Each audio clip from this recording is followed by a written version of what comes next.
Bismillahirrahmanirrahim. Assalamualaikum warahmatullahi wabarakatuh. Bismillahirrahmanirrahim. Alhamdulillahi rabbil alamin. Wassalatu wassalamu ala habibi rabbil alamin. Sayyidina wa habibina wa syafi'ina wa qurrati a'yunina wa maulana Muhammad wa ala alihi thayyibin at-tahirin wa sahabatil muntajabin wa man tabi'ahum bi ihsanin amma ba'du. Para pemirsa, baik yang di studio, di rumah atau dimanapun berada, kembali bertemu dengan saya untuk melanjutkan kajian membedah Shirathul Mustaqim. Episode yang lalu kita bahas soal dzurriyyah Ahlul Bait. Mungkin pemirsa ada yang berpikir semacam nggak habis pikir mungkin. Masa Habaib kok nggak ngerti ajaran Ahlul Bait ini? Wong kita saja yang bukan Ahlul Bait mengerti. Masa Habaib kok ada yang memusuhi? Mungkin ada di antara pemirsa berpikir seperti itu. Iya pemirsa, tidak usah bingung, tidak usah heran. Ingat rumusnya, bahwa yang harus kita ikuti, yang kalau sampai meleset kita boleh pusing 7 keliling, boleh kita bingung, adalah apabila hal itu terjadi kepada para maksumin. Kalau pemirsa menemukan Ahlul Bait atau itrah Ahlul Baitnya kok sampai meleset dari kebenaran, boleh pemirsa pusing 7 keliling, bertanya-tanya, kenapa kok begini? Dan kalau pemirsa hanya bertanya-tanya, saya lebih dari itu pemirsa. Akan saya tinggalkan, saya maki-maki itu Ahlul Bait itu. Kalau sampai terjadi penyimpangan, bahkan bukan hanya Ahlul Bait yang saya maki-maki, termasuk Allah yang telah mengatakan, menjamin katanya Ahlul Bait dan itrahnya tidak ada salahnya. Lah kok salah? Karena itu para pemirsa, dan saya yakin ini mustahil terjadi. Akan tetapi kalau dzurriyyah Ahlul Bait kok ada penyimpangan, tidak tahu soal ajaran ini, tidak usah bingung pemirsa. Karena memang tidak ada jaminan terhadap mereka itu tentang kemaksumannya. Karenanya untuk Ahlul Bait dan itrahnya kita harus sami'na wa ata'na. Tidak ada pilihan lain. Kita harus mendengar dan mentaatinya. Tapi kalau selain Ahlul Bait dan itrah Ahlul Bait, maka kita ucapkan sami'na wa pikirna wa cocokna sama Al-Quran, Ahlul Bait dan itrahnya. Karena itu ada ungkapan para pemirsa, ungzur ma qala wala tangzur man qala. Lihatlah apa yang dikatakan, jangan melihat siapa yang mengatakan. Itu buat orang-orang yang tidak dijamin kebenaran dan kesuciannya. Para habaib dzuriyah adalah orang-orang yang tidak dijamin. Karena itu kita lihat, kita cek, recheck apa yang dikatakan mereka itu. Jangan melihat siapa merekanya. Karenanya kalau perkataannya benar, kita ikutin. Kalau tidak benar, kita jauhi. Ada istilah, saya punya kiai dulu, ketika saya sampaikan juga, waktu itu, pemirsa, saya tidak menyampaikan soal habaib yang berbeda-beda, habaib yang menyimpang. Saya sampaikan para kiai, para ustadz, para ulama, kenapa kadang-kadang omongannya kok tidak tepat? Bukankah mereka itu orang alim-alim? Kiai saya itu punya jurus, para pemirsa. Begini dia bilang, kalian tahu pantat ayam? Tahu Pak Kiai. Yang keluar dari pantat ayam itu apa? Dua Pak Kiai. Yang satu telur, yang satu telek. Kata Pak Kiai saya, kalau keluar telur gimana? Saya ambil Pak Kiai. Kalau telek saya buang Pak Kiai. Begitu pula mulut ustadz, mulut kiai, mulut ulama, mulut siapa saja selain maksumin, yang keluar dari mulut mereka pasti dua. Kalau tidak kebenaran adalah kebatilan. Makanya kalau yang keluar benar, ambil. Kalau yang keluar kebatilan, buang. Seperti melihat pantat ayam, kalau yang keluar telur ambil, kalau yang keluar tai ayam, buang. Begitu kata Pak Kiai. Nah, dengan demikian, para pemirsa, rumus ini, selain maksumin, harus seperti ini. Karenanya, dari awal kajian, sudah saya sampaikan bahwa yang kita cari adalah madhab yang dibawa oleh Rasulullah Shallallahu Alaihi Wasallam. Tidak ada sunnah, tidak ada syiah, tidak ada aliran-aliran. Tapi yang dari Rasulullah itu apa? Rasulullah itu yang dibawa apa ajarannya? Selain dari Rasulullah, dari mazhab-mazhab, kita pakai rumus pantat ayam. Kalau dari Syiah benar, ambil. Kalau dari Ahli Sunnah benar, ambil. Kalau dari Syiah salah, buang. Kalau dari Ahli Sunnah salah, buang. Begitu pula dari habaib. Kalau dari habaib benar, cocok dengan datuknya, ambil. Dari habaib kalau nggak cocok dari datuknya, yang keluar adalah salah, buang. Begitu rumusnya. Kalau kita pengen selamat dunia dan akhirat. Pemirsa sekalian, memang ada sekelompok habaib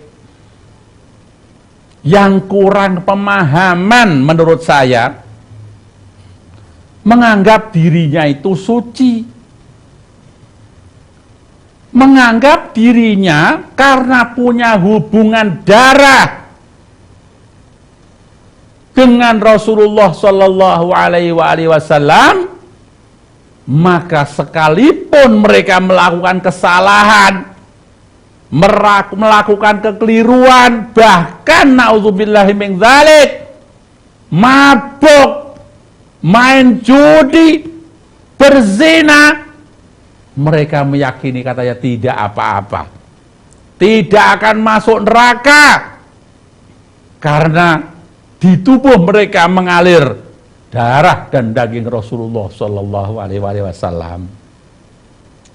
Karenanya yang dibawa klaim seperti ini, para pemirsa, dan banyak kiai juga yang meyakini seperti ini.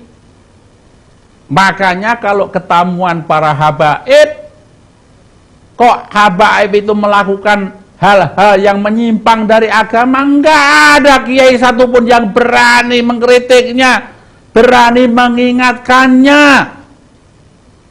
Tidur di pesantrennya. Pada waktu subuh tidak bangun subuh, enggak sholat subuh, bahkan waktu puasa enggak puasa. Tidak ada satupun kiai itu yang berani mengingatkannya. Karena kiai juga meyakini dan memahami, entah dari mana itu dalilnya, bahwa habaib itu walaupun tidak sholat, walaupun tidak puasa, walaupun mabuk, dia mah sudah berhak masuk surga. Karena itu para pemirsa, dalam kesempatan ini, dalam membedah Shiratal Mustaqim, saya akan menyampaikan sebuah kisah. Supaya tidak salah, saya akan bacakan para pemirsa kisah tentang sahabat Tawus Al-Yamani. Tawus Al-Yamani ini murid Imam Ali Zainal Abidin alaihissalam. Tawus mengatakan, aku melihat Imam Ali bin Husain tawaf di Baitullah dan sibuk beribadah sejak Isya hingga waktu sahur. Ketika tempat itu mulai sepi dan tidak ada seorang pun di situ, beliau mulai menghadap Allah dengan mengatakan, duhai Tuhanku, bintang gemintang telah tiada, begitu juga seluruh mata telah lelap, tetapi pintu-pintumu tetap terbuka bagi mereka yang meminta. Beliau berkali-kali air matanya berderai, menangis terseduh-seduh dan terus sujud di atas tanah. Aku pun mendekatinya, lalu aku angkat kepala beliau dan aku letakkan di pangkuanku. Aku mulai menangis dan air mataku membasahi wajah beliau, sehingga menyadarkan beliau. Beliau lalu berkata, siapakah gerangan yang menggangguku berzikir kepada Tuhanku? Aku menjawab, aku Tawus, wahai cucu Rasulullah. Mengapa engkau meronta dan menangis? Bukankah semestinya yang berbuat demikian itu kami, yang pendosa dan keras hati ini? Belum cukupkah ayahmu Rasulullah sallallahu alaihi wasallam sebagai jaminan? Mengapa engkau begitu berduka dan takut seperti ini? Padahal kemuliaanmu tak akan tertandingi oleh kemuliaan orang lain. Imam Ali Zainal Abidin alaihissalam menoleh kepadaku, kata Tawus, dan berkata, sungguh jauh, wahai Tawus. Jangan kau katakan kepadaku tentang ayahku, tentang ibuku dan kakekku. Allah menciptakan surga bagi yang taat dan berbuat baik kepadanya, sekalipun ia seorang budak hitam. Dan Allah ciptakan neraka bagi siapa yang memaksiatinya, sekalipun ia seorang penghulu Quraisy. Tidakkah engkau dengar firman Allah Subhanahu wa ta'ala, apabila sangkakala telah ditiup, maka putuslah hubungan keturunan di antara mereka pada hari itu, dan mereka tidak akan saling bertanya, demi Allah, tidaklah aku bermanfaat bagimu untuk hari esokmu selain amal soleh yang engkau persembahkan. Para pemirsa sekalian, terutama para habaib yang mulia, yang saya cintai sebagai zuriyah junjunganku Rasulullah Sallallahu Alaihi Wasallam.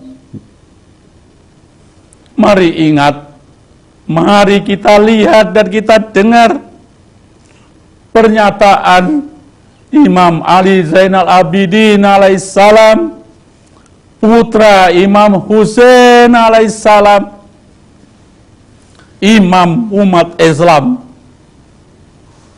ketika beliau sujud kepada Allah di tengah malam, menangis. Sahabatnya terus merasa iba. Kenapa beliau sampai melakukan begitu?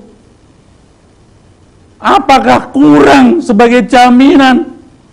Beliau di samping imam, manusia yang suci, yang maksum. Beliau cucu Rasulullah, cucunya Imam Ali alaihissalam, yang mestinya tidak melakukan seperti itu. Karena dengan hubungan seperti itu dan kondisi seperti itu, beliau telah dijamin masuk surga, pemirsa dan para habaib yang mulia. Akan tetapi Imam Ali Zainal Abidin malah menjawab, jangan kau sebut ayahku, jangan kau sebut kakekku, wahai Tawus. Nggak ada hubungannya. Masuk surgaku nggak ada hubungannya dengan kakekku, karena aku sebagai cucunya, nggak ada hubungannya. Allah menyediakan surga buat semua hambanya yang taat kepadanya, sekalipun budak hitam. Dan Allah menyiapkan neraka bagi siapapun yang memaksiatinya, walaupun ia adalah penghulu gures. Pemirsa sekalian, terutama para habaib yang mulia, dari hadis ini saya pribadi merasa bahagia, merasa bangga menemukan ajaran ini, di mana ajaran Ahlul Bait betul-betul memberikan harapan kepada siapapun, berhak untuk memasuki surga Allah Subhanahu wa Ta'ala tanpa memandang keturunan, apakah itu keturunan Nabi atau bukan. Dengan ini para pemirsa, saya bangga luar biasa, cinta yang luar biasa, dengan yakin dan tulus mengikuti ajaran Ahlul Bait ini yang tidak mengenal diskriminasi. Seandainya ajarannya bukan demikian, para pemirsa, bahwa para habaib pasti dijamin masuk surga karena punya hubungan darah dengan Rasulullah Sallallahu Alaihi Wasallam. Oh, celakanya para pemirsa kita semua yang tidak punya hubungan darah sama Rasulullah. Dari ini ajaran model apa? Allah Subhanahu wa Ta'ala, para pemirsa, Zat yang maha adil, tidak mungkin terjadi diskriminasi di dalam ajarannya. Dan ini setelah kita temukan Ahlul Bait, ternyata dari mulut suci Imam Ali Zainal Abidin alaihissalam memberikan gambaran dan penjelasan yang jelas bahwa siapapun mempunyai hak, mempunyai jalan untuk masuk ke surganya Allah Subhanahu wa ta'ala, Tuhan seluruh alam semesta. Bukan Tuhannya para habaib saja, tapi Tuhannya umat manusia, umat alam semesta. Dari sinilah para pemirsa, tambah satu poin lagi, bahwa kebenaran Ahlul Bait ini, di samping kita menemukan dalil-dalil dari Al-Quran maupun hadis Rasulullah Sallallahu Alaihi Wasallam, kita menemukan penjelasan yang luar biasa, ademnya, luar biasa sejuknya, sehingga kita tidak akan putus asa, tidak akan takut, tapi penuh harap. Walaupun kita para pemirsa yang bukan dari zuriyah Nabi, dari orang Jawa yang mungkin kakek moyang kita ini orang bubrah, bukan tukang di masjid, bukan tukang di musola, bukan lulusan pondok, mungkin lulusan cakruan para pemirsa. Tapi Allah Subhanahu wa ta'ala dan Rasulnya membuka jalan, memberikan petunjuk, mengikuti ajaran Ahlul Bait, dijamin bisa masuk surga. Semoga saja apa yang disampaikan oleh Tawus Al-Yamani, kisahnya bertemu dengan Imam Ali Zainal Abidin alaihissalam ini, memberikan sejukan, memberikan siraman kepada kita semuanya para pemirsa, dan juga memberikan kesadaran kepada para habaib yang mulia. Sallu ala Muhammad wa ali Muhammad. Allahumma salli ala Muhammad wa ali Muhammad. Allahumma salli ala Muhammad wa ali Muhammad. Allahumma salli ala Muhammad wa ali Muhammad. Para pemirsa sekalian, pada suatu hari setelah Futuh Makkah, yakni setelah penaklukan kota Mekah, Rasulullah Shallallahu Alaihi Wasallam naik ke Bukit Sofa dan berteriak, "Wahai putra-putra Hashim, wahai putra-putra Abdul Muttalib." Ketika mereka sudah berkumpul semua, beliau berkhutbah, "Sesungguhnya aku adalah Rasulullah yang diutus kepada kalian. Sungguh aku mencemaskan kalian. Janganlah kalian mengatakan bahwa Muhammad dari kami. Demi Allah, bukankah wali-waliku itu, baik yang dari kalian maupun selain kalian, kecuali orang-orang yang bertakwa. Dan aku tidak ingin kalian kelak pada hari kiamat mendatangi aku dengan membawa dunia di atas pundak-pundak kalian, sementara orang lain membawa akhirat. Ketahuilah bahwa aku telah memaafkan hal-hal yang terjadi di antara aku dan kalian. Adapun yang terjadi antara Allah Azza wa Jalla dengan kalian adalah urusan kalian. Dan sesungguhnya bagiku amalku, dan bagi kalian amal kalian." Pemirsa sekalian, kalau tadi Imam Ali Zainal Abidin alaihissalam sekarang adalah Rasulullah Sallallahu Alaihi Wasallam sendiri, di mana beliau menyeru kepada keluarganya.